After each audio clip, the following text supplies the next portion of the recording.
Carte blanche à Mathieu Bocoté. Bonjour Mathieu. Bonjour. Alors vous revenez ce matin sur les accusations lancées par le camp Pécresse et Marine Le Pen contre Éric Zemmour qui abriterait des nazis dans sa garde rapprochée ou dans les rangs de son parti Reconquête. Oui, cher Dimitri, je me suis demandé ce qui arrivait. Que se passe-t-il chez Reconquête?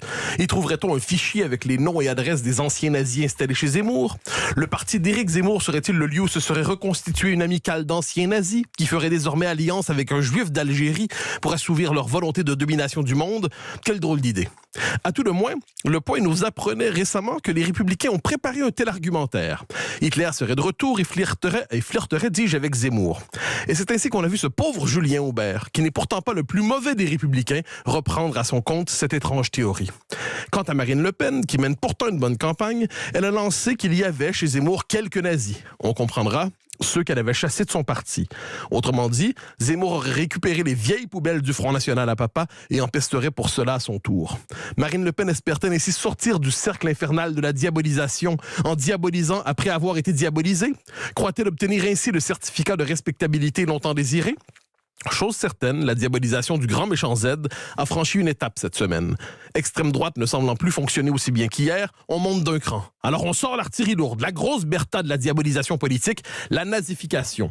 On pourrait dire aussi que c'est la bombe nucléaire de la diabolisation. Cela fonctionne à tout coup, car le nazifié doit se justifier de ne pas être nazi, ni ami avec des nazis, ni de tolérer des nazis dans son entourage, et ainsi de suite. Et du coup, on a vu un Zemmour exaspéré devoir répondre sur France Inter que non, il n'y avait pas de nazis dans son équipe. Mais le mal est fait, la bombe puante est lancée. Bon, là, c'est pas une technique nouvelle, ceci dit, Mathieu. Non, pas du tout. D'ailleurs, dès cet automne, quand on a vu cette stratégie de disqualification apparaître, j'ai élaboré une petite théorie maison sur la question.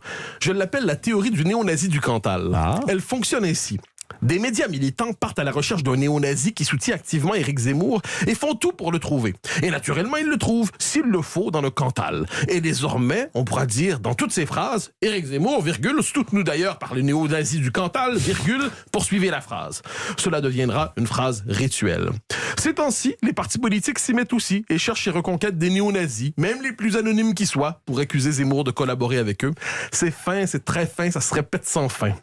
Autrefois, on demandait « Dis-moi qui vous aimez, je vous dirai qui vous êtes ». Désormais, on se simplifie la vie. Je vais voir qui vous aime et je saurai qui vous êtes, même si vous n'avez jamais entendu parler de ce drôle de zig qui s'était pris de vous. Et c'est ainsi qu'on peut, sans trop d'efforts, ruiner une réputation, ou du moins la salir. Et c'est ainsi qu'un récit médiatique se tricote à l'abri du réel. Mais que veulent dire ces références récurrentes, Mathieu, ces références à l'histoire de la Seconde Guerre mondiale? Récurrente et obsessionnelle, car la rumeur veut que nous soyons en 2022 et que notre monde n'ait plus grand-chose à voir avec le nazisme. Il m'arrive de me dire que notre époque verse dans l'inculture historique la plus totale et n'a plus comme référence venue du passé pour parler du présent que celle issue de la Deuxième Guerre mondiale. Elle occupe toute la mémoire collective comme si tout y convergeait et tout pouvait y être ramené. Et dès qu'il s'agit de dire du mal de quelqu'un, c'est automatique, on le nazifie. Mais justement et heureusement, j'aimerais le rappeler, Adolf Hitler est mort. Le nazisme est enterré. Il ne risque pas de renaître. Et les quelques néo-nazis qui errent encore en ce monde, à la manière de zombies et de morts vivants, passent à la fois pour de sombres crétins, pour de véritables débiles et pour la lie de l'humanité. Hélas, pour s'offrir à bas prix une réputation civique exemplaire en 2022, il suffit de s'inventer des nazis partout pour ensuite les dénoncer en se présentant du coup comme un génial résistant. Habile.